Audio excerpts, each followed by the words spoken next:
Welcome to Web3 Buzz, where we talk products, communities, and careers in Web3. Every week, we bring awesome people from the Web3 world and talk about what they're building and how they're disrupting products and communities with innovation and inclusivity.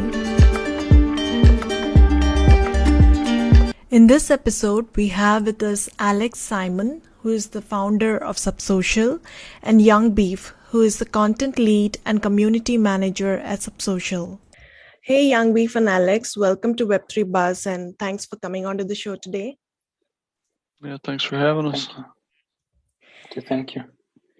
Today, we will be discussing about the decentralized social media platform, Subsocial. Just to give some context to the audience, we understand how Facebook sold our data to Cambridge Analytica to influence the voters, and Twitter suspended the account of the US president. And also the combined market cap of 5 major tech companies, which are called the FANG companies, is around $8 trillion. A major part of that revenue is from advertisements. Although most of these products, such as Google search or social media products such as FB, Twitter, Insta, are free to use, the users are unaware that they are the product whose data is being extracted to contribute to those huge revenues. The root cause of these severe pertinent issues is centralization of companies and their software. And this is exactly what decentralized social media like Subsocial solves using blockchain. So I think this is a super critical project that we need in the world right now. So first of all, congratulations to you guys for building this project, which has such a profound impact on the world today. Thank you very much. Very, very great introduction, actually, to the problems we have. So Alex, can you take 5 to 6 minutes and explain what Subsocial is, what is its value proposition, and what are its key features? So Subsocial is an open protocol for decentralized social networking and marketplaces, on top of which other social dApps can be built on. And by saying this, I'm saying, that there could be an endless number of social dApps. Think of them as an alternatives to Twitter, Facebook, Instagram, Medium, Stack Overflow, Stack Exchange, Quora, and so on and so on. And sometimes people think that Subsocial is kind of like mix of Medium / Reddit. And from our dApp point of view that we have right now, it's yes, but underneath it's a whole blockchain that is customized for social networking functionality. Like you can create a space, kind of like a blog / group. Then you can post there, like articles, tweets, questions, answers, etc. Then people can comment. They can upload or download posts and comments.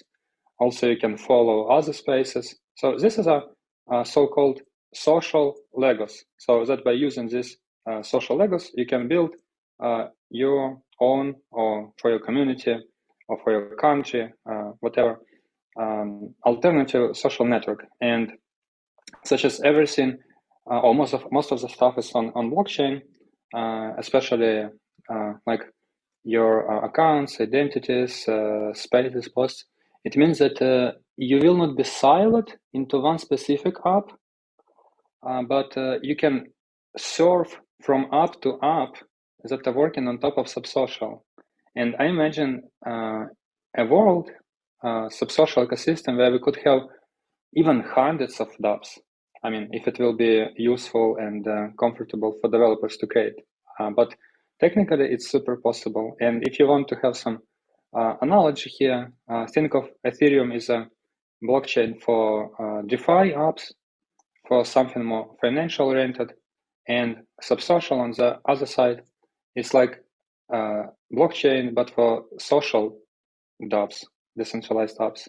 Plus, of course, we have built-in monetization. We're going to add much more, like tips, recurring payments, also usernames that can be tradable, and social tokens. So I think it should answer the question. Maybe Biff want to add something. Yeah, I mean, I think an important part is sort of giving more of a overall vision of what the platform could be. Alex touched a bit on some of the more of the details, but basically, we call it a social networking platform instead of a social network. So basically what that means is it's a platform that you build social networks on top of. So, Subsocial itself is not a competitor to Facebook or Twitter, but social networks that are built on top of Subsocial can be. So we have our web app that's currently active, which is the only web app at the moment that you can use to interact with Subsocial. But an infinite number more can be built, and they can have different user interfaces, different user experiences. So like, for example, if you think of Facebook and Twitter, they're sort of walled gardens where if I'm on Twitter, I can't interact with anyone that's on Facebook or see any of the content posted on Facebook. Versus with Subsocial, you could build a social network that looks and acts just like Twitter that's built on Subsocial. And then you could do the same with making another one like Facebook. And so they'd have different websites, they'd look and feel different, but they would both be built on top of the same protocol. So they would share a user base and a content base. So people between the two apps would be able to communicate with each other, share content, follow each other. So it sort of becomes just a question of user preference in terms of user interface and user experience for what they prefer. And then we sort of get into an open market type thing where you'll have these different social networks that can compete with each other just based on merit alone. Versus today, if you have 100,000 followers on Twitter, there might be a better option out there, but you don't have your follower base and you can't just move it over. So you'll stick with Twitter even though it's not the best option. I think that makes so much sense. And it's important to understand that Subsocial is not an isolated product, but there can be multiple products built upon Subsocial, which is more of a platform. Why did you choose Subsocial to be built on Polkadot and Substrate chains? Maybe you can explain what is the significance of Substrate and Polkadot and why you think it is best suited for your product. Yeah, so in 2018, I have been looking for a framework that I could build blockchain on top of that will be specific to a certain number of tasks, like social networking in this case. And I looked at a couple of frameworks available at that time. One was Tendermint/Cosmos SDK, and another one was Substrate. And Substrate beta version was available at the end of 2018, and Cosmos SDK was a bit earlier available. So I tried with Cosmos, but I didn't like it because it is written in Go, and I'm not a big fan of Go language because it's too much simple, and Substrate in contrast is written in Rust. Rust is a very, very serious, solid language, very feature-rich and modern and everything. And plus, at that moment, in 2018, it was not possible to upgrade Cosmos, blockchain built on top of Cosmos. So you needed to do hard forks. And I was looking something, is it even possible to upgrade without doing hard forks? Because if you're going to do startup, you need to be able to iterate fast, deliver features, ship features like from time to time. And with hard forks, you could update chain, but you need to plan everything. You need to orchestrate, like too much work. And then somebody, even from Cosmos community, just said like there is parity working on Substrate. It's an alternative blockchain framework on top of which Polkadot has been built. And I said, and is it possible to upgrade? And he said, yeah. And I thought, okay, this is super interesting. And then in the beginning of 2019, I saw presentation from the first, I think it was the first Web3 summit organized by Parity/Web3 Foundation. And at the end of this conference, I think it was the end, one guy brought a packaged MacBook Pro to Gavinwood, and he installed Rust, Substrate, and added simple module for like money bot in just like under 30 minutes. And I said, okay, this is something interesting. Definitely, I want to do something with this. So, long story short, because Substrate is written in solid language, Rust, and second is because you can upgrade your blockchain anytime you want this. There are different mechanisms to do this, but it's another story. And also, big factor was when I started building on top of Substrate, I saw very good support, feedback from Parity, the employees, and other people in chats. At that time, the chat was called Riot. So there is protocol for cryptographically encrypted communication called Matrix, and they have a web client called at that time Riot. Now it's called Element. And Parity guys and Web3 Foundation, they sit in the chat, and you can have support. So I remember what was the moment when I started doing some Substrate, and then at some moment I had some issues, and then I thought, is it an issue or it's a bug? And then I wrote them, and like 5 minutes after, Gavin would say, looks like it's bug. And then sometime after, I fixed it, and I like, oh my god, this is a person like, in my opinion, top 10 people in crypto, and he is reacting to my issue and said it's fixed. I said, okay, I want to be part of this community. Looks like they're very supportive. Then they invited me to the first conference. It was called Sub-Zero.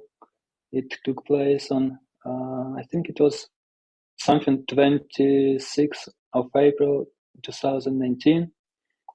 And yeah, and then I participated in other offline and online conferences on Raspberry Parity. So very helpful for their support.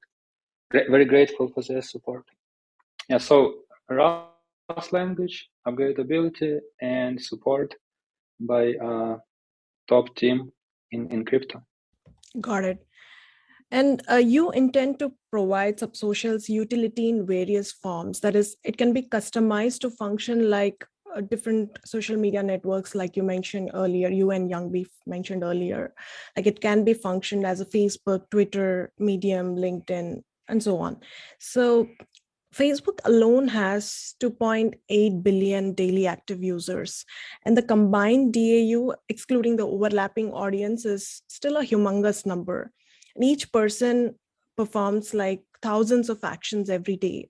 So the DAU into the number of actions will be probably in gazillions. Even if we assume the adoption of this platform, Subsocial, to be 1%, of that, the DAU and the actions will still come to billions. So what do you think about the sustenance of this kind of activity on Polkadot? Do you expect as the adoption increases, there will be some bottlenecks and there will be some kind of tweaks and solutions that has to come to solve it? Yeah, it's a very good question. And first of all, I don't think that we can get to 1 billion people using crypto products in like next years. Maybe, I don't know, in not less than 5 years, if you're thinking about 1 billion people, because crypto still has lots of issues in terms of user experience. And don't get me wrong, its situation improves a lot. If you compare 2017 and now, it's just like 3-4 years after, we have so many improvements, so many interesting ideas to user experience, all these different wallets, Wallet Connect, Argentum in Ethereum, and like rollups and all this stuff. Very interesting. And by looking at these dynamics, I can just even only imagine how better user experience will be. And I'm pretty sure it will be just improving. Because the better user experience, the more people engage, the more people who are creators, UX designers, programmers looking at this, and the more people will be interested to fix this, improve. So it's for sure. But still, I don't think that like in the next years we will get even 100 million active users. Maybe maybe, but not like in 1 year for sure. So it means that we should not worry today about onboarding 1 billion people. So the task is a little bit simpler. At least my target is thinking about like tens of millions of people, something like this. I think this is one of the great milestones that we could achieve. But the next part of the answer is that so on Substrate, it's about 1 or 2 thousands of transactions per second. I don't really remember. I remember I read something recently, but I forgot. So it's not like thousands of transactions per second, right? And one way to scale this is to introduce more so-called off-chain posting. So it's when people still use their accounts like and sign transactions with Polkadot.js, MetaMask, for example. But the messages of their action, so every action is represented as a signed message, right? So by signed messages, I mean this account followed another account. This account uploaded this post. So these are messages, and they can be signed by accounts via MetaMask, Polkadot.js, mobile wallets, etc., or even seamlessly by software itself. And then there could be so-called aggregator software that aggregates these signed messages in off-chain, and then every block or something it sends unique ID that points to an array of unique IDs pointing to the signed messages collected in off-chain during the previous block. So in this way, there will be just one transaction to put a pointer in a blockchain that points to other messages collected in off-chain. So in this way, I'm pretty sure that it will scale. So in this way, we will get less consistency. It will be not so secured comparing to doing everything through chain, but it will be great compromise, I believe, to get some great scalability. And in this way, we could have, I'm pretty sure, I didn't do tests, but as a programmer, I think we can get tens or even 100,000 of, so it's not transactions, but like processed messages per second. I'm pretty sure. And we're planning to work on something like this, maybe in the second part of this year, because it's even if it's interesting, but we have much more priorities, and even right now we don't have even million of users. So I did some rough calculations of what could be the possible throughput and performance of Substrate, and I think that something around 1 million people can use Substrate, something built on Substrate, if it's written optimally, so it's algorithms of modules are well written. So I believe something around 1 million, maybe like several 100,000, maybe a couple of millions, not 100 million, but for sure more than tens of thousands of people. And I think it's very good enough for this year. If we can onboard, like, let's say 1 million people, I will be thinking that this is a great success for this year. And along the lines, we can be, along this year, we can maybe try to create this off-chain posting. So people will have choice either to post through chain, so it will be much less, not so fast, right? Compared to off-chain posting, and plus it will require some tokens, or maybe we'll ship free transactions before that. But with off-chain posting, it will be one of the solutions to scale this. Got it. Yeah, that's good to know that it has long-term sustenance as well, and these things are thought out.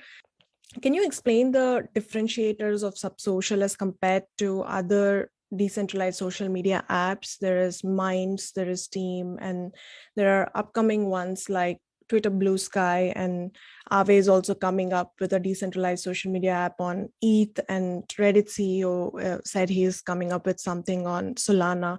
So there are a lot of other apps coming up. So what do you think are the biggest differentiators of Subsocials, and what are its biggest strengths, you would say? So I would say that, first of all, I would like to say that I appreciate all the paths Steam did, right? So by launching this in, if I'm not mistaken, it's 2015 or 16. It was such a big thing, like something super different. Like it was something similar to Medium at the time, right? And then you could monetize, and it was mind blowing. I was like, oh my god, this is something super cool. I want to build something like that, but a bit different. And this is why I'm building Subsocial. I was very impressed because although I like blockchains, but at some point I find them a little bit boring because they're like so financial, you know, like this boring financial stuff, transfer from this account to that account, transfer in this way, in that way, transfer through this third party, having this like fees, having this APIs, and it's a little bit boring. I'm more visual type of person from some point of view, and I studied arts when I was child, so I was always I was always like something that I can see, kind of touch. You know, you cannot touch websites, but sort of you're looking at them. You can do something very cool. So Steemit is great at that time, but and if I understand correctly, Minds.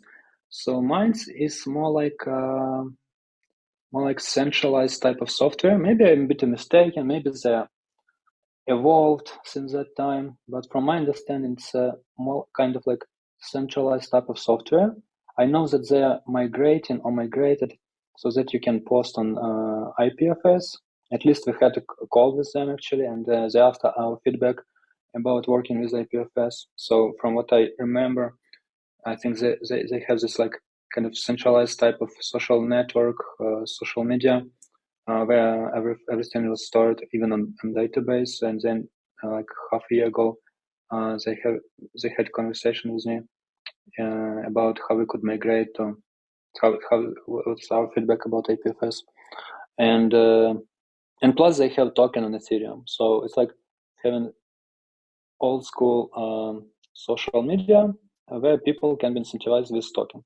It's totally fine and cool. It's much better than just having a centralized site, of course. So very good. And but if you get back to Steemit, so what I think is Steemit, first of all, Dan Larimer abandoned Steemit, and he was one of the greatest minds behind this, as I understand. So it was Steemit has been kind of stagnating, but then this very bad situation happened when Justin Sun acquired Steemit through different interesting stories with exchanges. So they voted for this change of ownership or something crazy happened. And then people were not happy. They forked it into Hive, and looks like Hive is doing much better. So I cannot say that I follow it like often, but from time to time, like maybe once in a quarter, once in a half year, I go and check like what's happening there, and see they have different alternative websites like PigD, like Lion Finance, Hive Blog, something like this. They have alternative user interface, and it's totally great and interesting.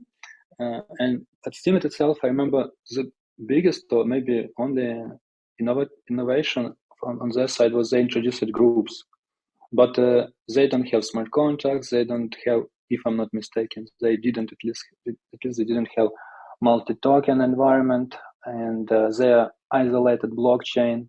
And in contrast, if you compare or even imagine Steemit was built in Ethereum, for example, right? So it would be much more interesting because it could be possible to utilize and do integrations with other Ethereum products, like even DEXs, NFTs, and so on and so forth, right? So Steemit would be much more versatile, how to say, like having different features. And that's why we are building in Substrate, because with Substrate you can have something similar to Steemit approach, because with Steemit they build this custom blockchain for specific domain for social media. So with Substrate we can have the same. We have the same. But from the other side, what is different from Steemit is that with Substrate we are not alone. We can be part of all this other cool project with different features that are in a .sum ecosystem. So like DEXs, different token platforms, NFTs, prediction markets, decentralized identities, and even decentralized storage marketplaces, and gamify and metaverse things. So it's like combining customizable blockchain from Steemit with interesting ecosystem like on Ethereum. And this is how I see by building Subsocial in .sum ecosystem. And regarding something that is built on top of Solana, I heard at least a couple of products. And but there are different opinions about Solana. Is that in order to achieve high transaction throughput, they require very expensive hardware that not everyone can afford, and it means that they have kind of centralized list of block producers, validators, that you cannot say that Solana is real in classical way decentralized software that Substrate, Ethereum, Bitcoin. Yeah, definitely that makes sense. I think biggest strengths is definitely building on Substrate and also leveraging the whole Parachain model of Polkadot. I think that's a good segue into this question where we're talking about the whole metaverse narrative going on. And I think there's a great project, BitCountry, in the .sum ecosystem. It has this concept of economies centered around individual creators and communities. So essentially, content creators are able to create their own sub-metaverses with their own social token. This is also possible in Subsocial, but the format and the environments are different, of course. So Subsocial is in the real world, while BitCountry is in the metaverse. Do you think these two can be integrated and the experiences can be somehow unified for the users? Yeah, I think, I mean, we think of Subsocial as the social layer for Web3, or at least the .sum ecosystem. And we've got some cool ideas for doing social tokens. And, with the Parachain, we definitely could integrate those into BitCountry. A question of what it would look like in practice. I think that would kind of depend on what their current plans are for how they would implement it. But we've got ideas like you have your space on Subsocial and you make social tokens for it, and those basically turn into a governance token for that space you can distribute to people. And then, there's no reason you couldn't send it over to the BitCountry chain and then use it in the metaverse for, whatever. We'll have to see what ideas people come up with and what's possible with their technology stack. Let's move on to some of the features of Subsocial, right? So regarding the identity, currently I'm authenticating with polkadot.js using my wallet address. So are there any plans of integrating with decentralized identity solutions like Kilt, which can verify the identity and also maintain anonymity at the same time? Yeah, we've definitely talked about that. We'll be talking with them more once they sort of get the whole Kilt stuff actually going with the claims and the testers and all that. But yeah, it's definitely something that makes sense for sort of a proof of humanity thing for a social network where you can still be anonymous, but we'd be able to verify that someone's a human. So in terms of like bot spam and stuff, I think that could definitely help. if we need extra deterrence beyond just having there being a cost to use the network, because that's already a excellent deterrent for spam and stuff. But if we needed an extra layer, then some sort of credential thing like that could definitely help. Awesome. And currently my wallet address and subtokens can be seen on my profile. And in fact, all my activity can be visible for everyone on chain. How do you think privacy can be brought onto this? Yeah, I mean, that's kind of a feature of blockchains. So the easy solution would be set up another account and then transfer your tokens to that using like Calamari, for example, so that it's private, and sort of have like a checking account and a savings account, so to speak, where you would have your totally anonymous wallet that has most of your tokens in it. And then if you need some more, you could just use Calamari to transfer them to your active wallet, and just keep a little bit in there. Like, no one walks around with $1 million in their pocket. They keep it in the bank. So you could just make small withdrawals as you need. Got it. I think that's the amazing part about the whole Polkadot ecosystem, right? So we can leverage so many other parachains and their use cases as well. And coming to moderation, I think it's a very important factor in social media networks. And can you explain how Subsocial implements this without censorship? Yeah, so it's sort of a three-pronged strategy. And I'll sort of preface it so it's more clear. So with Subsocial, we have the underlying blockchain protocol, which is totally censorship resistant. And then we have all the various front ends, which would be websites or mobile apps, user interfaces, ways that people can interact with the blockchain. Those, anyone can set up a front end. It's permissionless. You can connect that to the blockchain and use it. So all of those front ends, the websites and mobile apps, those will be centralized, obviously, because someone has to run it. But ideally, we'll have a bunch of different ones to choose from. So if people are doing bad stuff, then you can just switch to a different front end. So when you post something, it gets uploaded to a decentralized storage solution. Currently, we use IPFS. And then basically directions to that file on IPFS are what gets put on the blockchain. So if you post something, you're really just posting a hash, and then that hash points to the actual text of what you posted.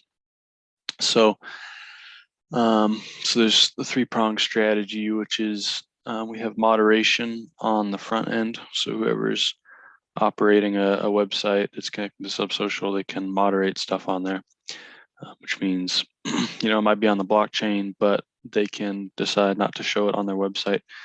For example, if you made a social network about cats, then you would look at the whole Subsocial blockchain, everything on there, and you would find stuff that's about cats, and you would only show that. You wouldn't show stuff about dogs. So it's sort of a moderation in that sense. Or if someone's trolling or spamming, you could moderate them where their stuff would not show up on that website or mobile app.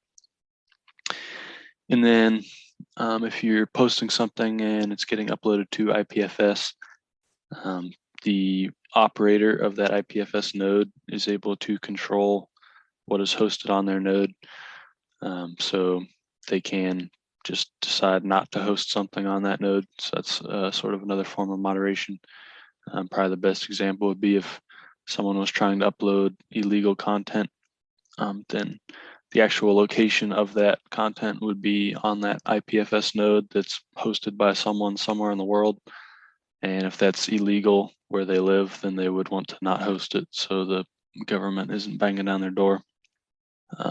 So basically, if you want to be totally not vulnerable to being moderated, then you would need to run your own website or mobile app, some way to interface with the blockchain.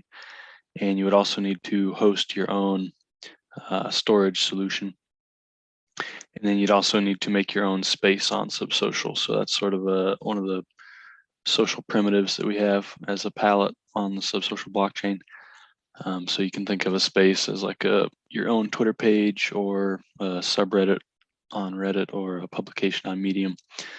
And so you can make your own space permissionlessly, and you're the owner, and no one can moderate what you put in that space if you're the owner. So if you have your own space, your own storage solution, and your own front end, then you're completely censorship and moderation resistant. But if you're using someone else's front end or storage, then there are ways in which they could moderate you. But obviously you'd be able to just go use someone else's front end or a different storage solution, etc. Got it. And I love that the moderation has been applied at so many levels. Definitely really robust solution there. And can you explain the term SoFi or social finance, right? Have you coined this term and what is it? I think it's not us who coined it because there is a project called SoFi, and they're doing some kind of club around finance. I don't really follow that project. I just heard about it on some podcast, and I checked, and yeah, there is SoFi project. It's very interesting. Yeah, but in terms of crypto, there is such term, right? So sometimes it's called social finance for full name, then social fi, then SoFi. And what it says is that in this thing we combine social stuff on blockchain plus financial stuff on blockchain, right? So and maybe Mr. Biff want to add more. Yeah, I mean it's just sort of the cross of finance and social networking. And one thing, like you brought up earlier, with people being able to see your balances and stuff, we also think that's kind of related to SoFi in the sense that, like when Facebook was first created, people were they didn't want to, like, put pictures of their kids on Facebook or something, and now people do it all the time. Like it's no big deal at all to basically anyone. So we think that we might see something like that in regards to finance and stuff. Money kind of has this like stigma to it, and I mean, obviously there can be some security concerns, especially if you have a lot, but we think that there might be sort of a relaxation of that stigma. So money will get socialized in the sense that it will be integrated into social interactions on the network. And I really think that we'll see an emergence of sort of a micro tipping economy. We're going to build tips into Subsocial because with blockchain social network, it's like the easiest thing in the world basically, because it's just transfers, which are super easy and cheap.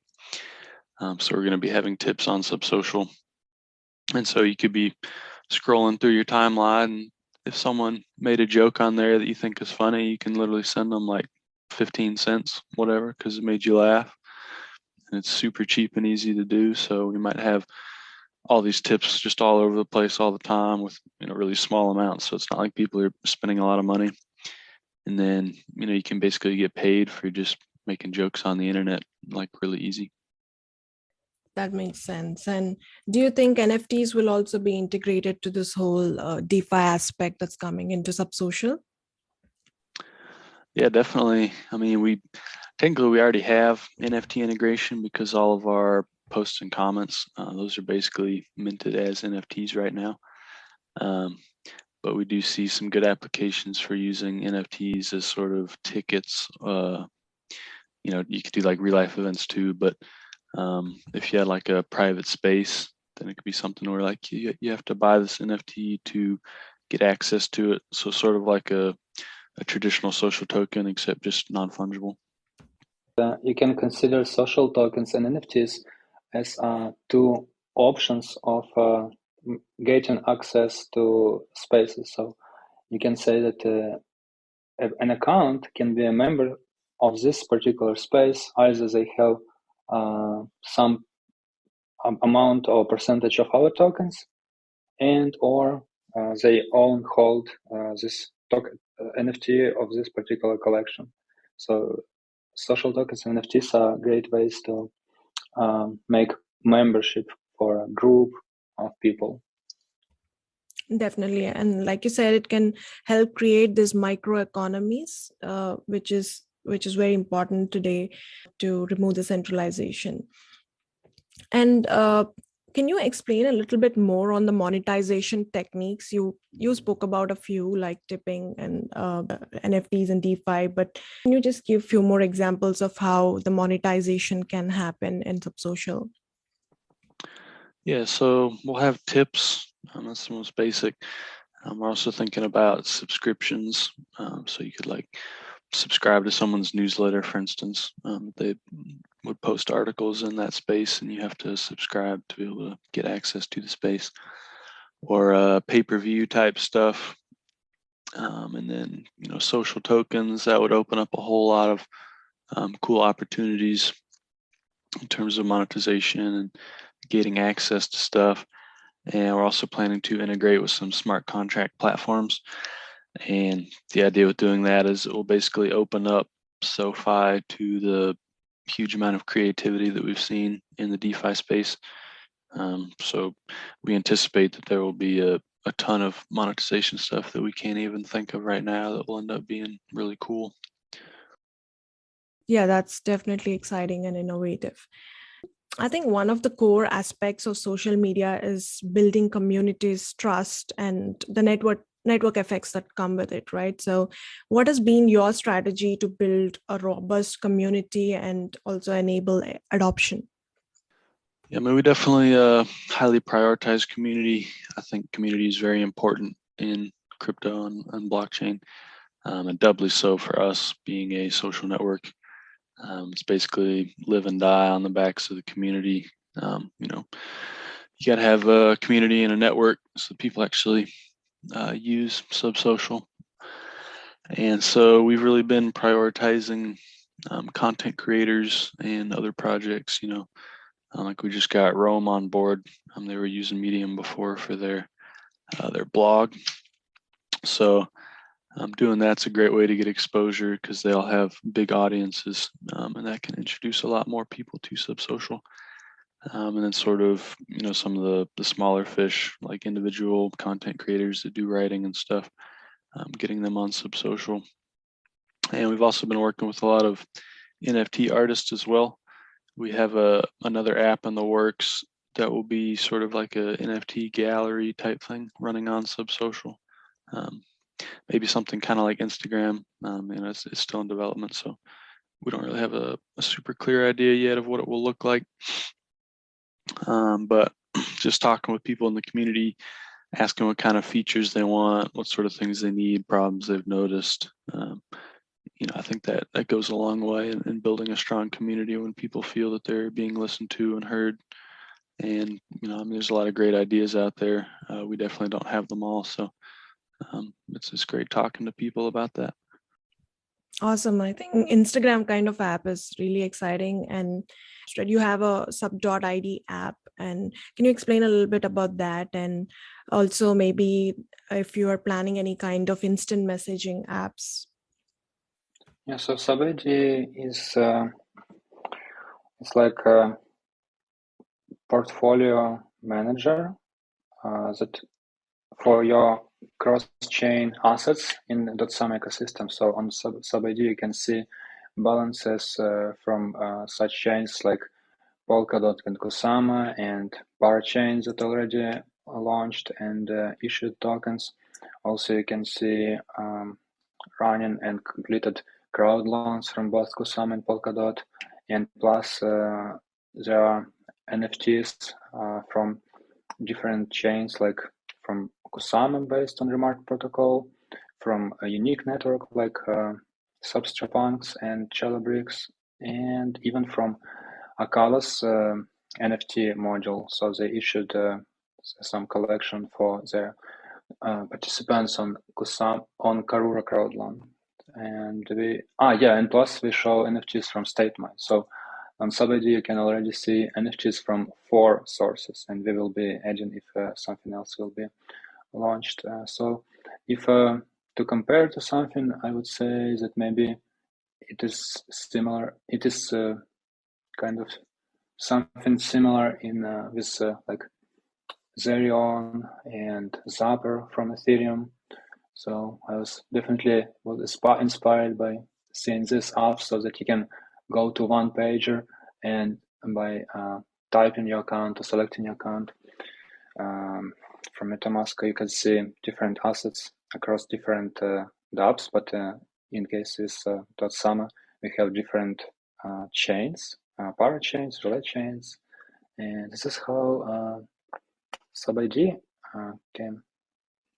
And no, we're not planning to do messaging because, again, it's about throughput and bandwidth. And first of all, we're planning to implement this off-chain posting, as I mentioned before. And if it will be quite performant and very well received by community, then of course, on top of this, will be much, much easier to implement at least peer-to-peer messaging. But actually, it could be possible to do it even now because think about comments section, right? So in comments, one person answered to another, and if you encrypt these messages with for a recipient public key, so that only recipient can decrypt this dedicated message with their private key, right, underneath. So you will have like peer-to-peer messaging, one chats, right? So this is what I'm saying. Like a comments thread could be considered as a peer-to-peer messaging if messages are encrypted. So it should be relatively easy to add. But again, it will not have this dynamics of chats. Like in chats, people usually expect something delivered very fast. Like you type something, bam, you have response and so on. So it will not have this dynamic because when you have block time, even if it's like 1 second, it will have some kind of delay, right? So, but once we introduce chain posting, maybe something cool could be done. You've already explained why you chose Substrate for your base infrastructure layer. You're going for a dual chain strategy. That is, you have a solo chain and a parachain as well. Can you explain what is this for the listeners and why are you going for this kind of an implementation? Yeah, so as a technology, Substrate can work in at least 3 ways. One is solo chain, so you just create blockchain, you run on either your own nodes or you gather a group of validators and incentivize them in some way. So there could be different ways to incentivize. And then you have your own separate a network, like Bitcoin, like Ethereum, Near Protocol, Solana, etc. Right? Separate working network, and nothing wrong with that.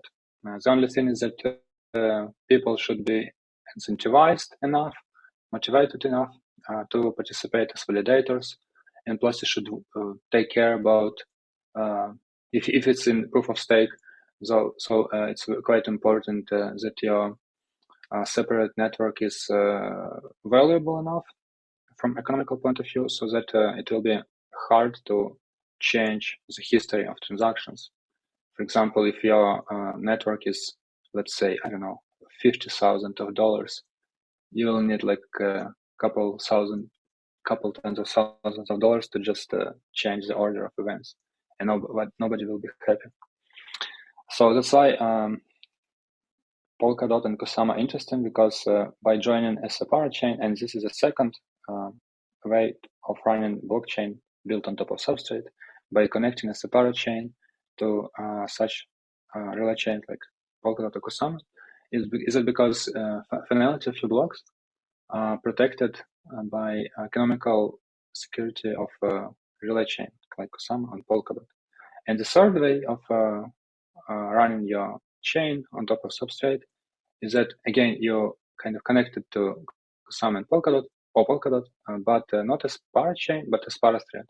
So parathread, it's kind of similar to parachain, but they are not 100% of time connected to 100% of time connected to relay chain, but they are kind of requesting from time to time, can I finalize this? Can I finalize that? So maybe if you don't need this finality for every block, you can work as parathread. And parathread should be much more affordable from clocked KSM on DOT. Got it. Can you briefly explain the utility of your token, Sub? Yeah, the primary use is just paying for transaction fees for using the network. And then our chain is based on Kusama. So the staking, we also have staking, which will work just like Kusama, same thing with on-chain governance. We've also been talking about an additional bonus for staking where if you stake a certain amount of tokens, you'll get a certain number of free transactions like every day or every week. So you can just get a bunch of tokens and then just lock them up in staking and then be able to use the network for free. And then we'll also be using Sub for things like monetization, tips, subscriptions, and minting social tokens.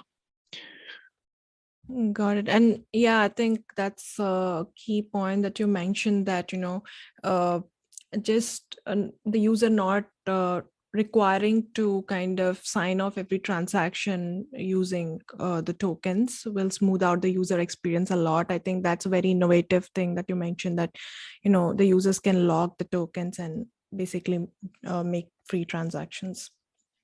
Yeah, I have very big hopes on this. So I think people should be happy, or will be, because we noticed that even if people have some reasonable number of tokens, let's say 10, so, right? And each action is something about like 0.02, 0.015, something like this, super cheap. But such as nobody knows how valuable one sub could be. People think like, no, I'm not going to spend this.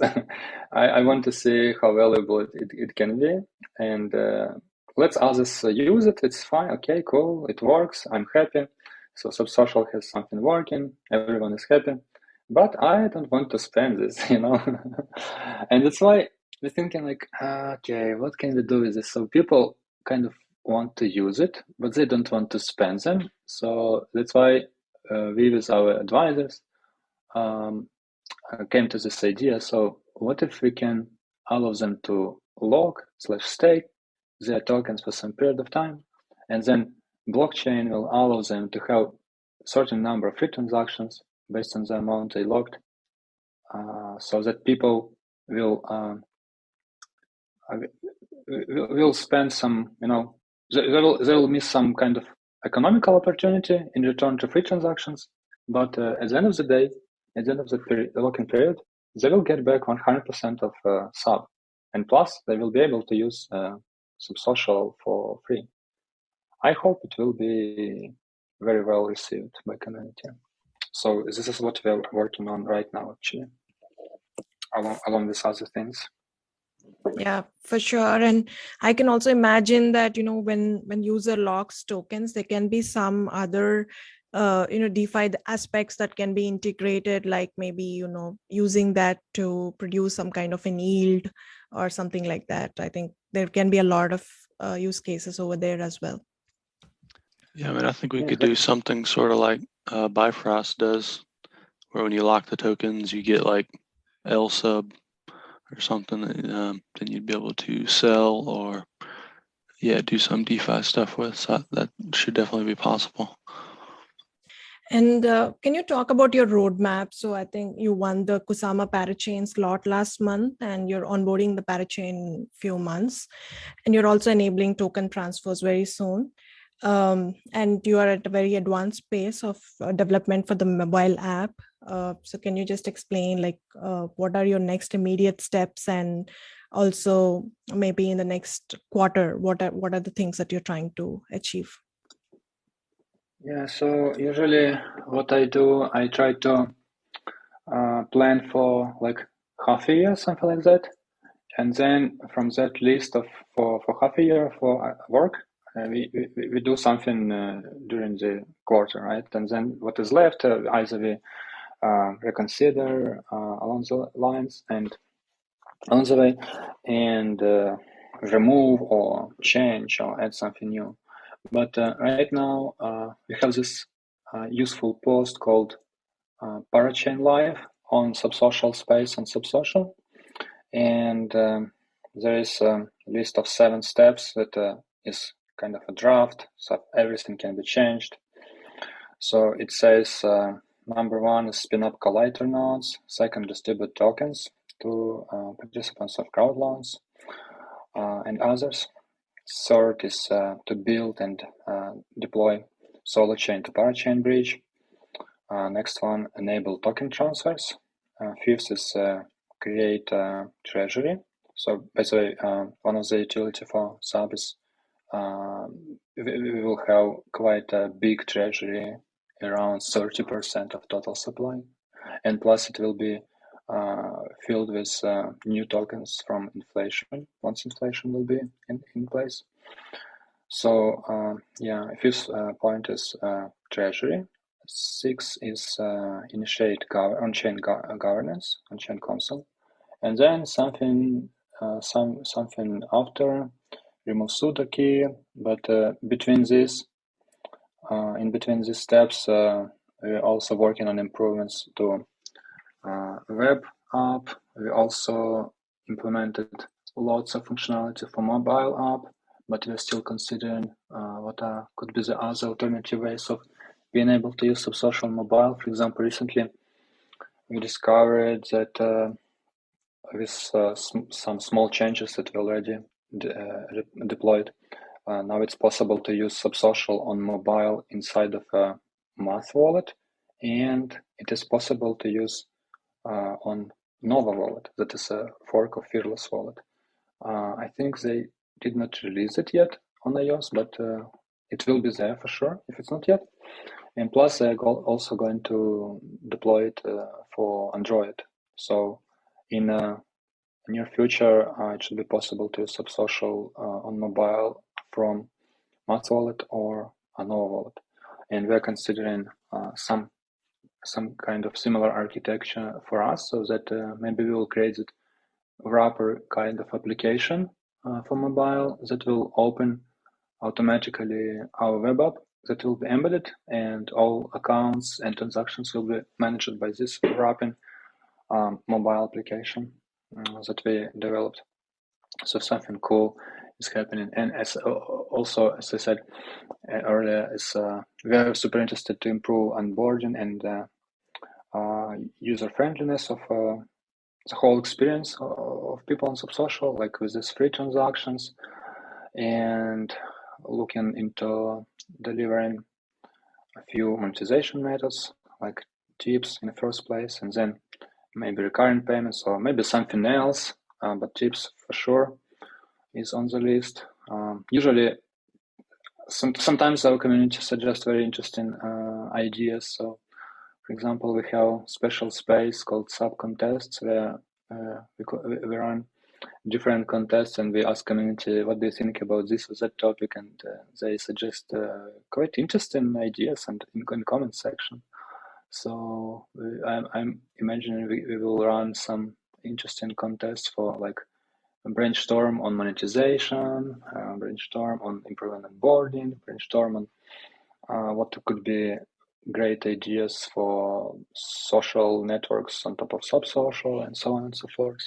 Also, we're planning to start organizing hackathons, I think online for sure, to allow people from different countries to participate. And also, I think it makes sense to organize hackathons even in offline, because in offline you can come to people and look over the shoulder in a good sense to see what they're doing, how they're using it. I mean, Subsocial as developers, what problems they have, speak to them, because sometimes it's quite hard to have this informal communication with people online, especially if you don't know them.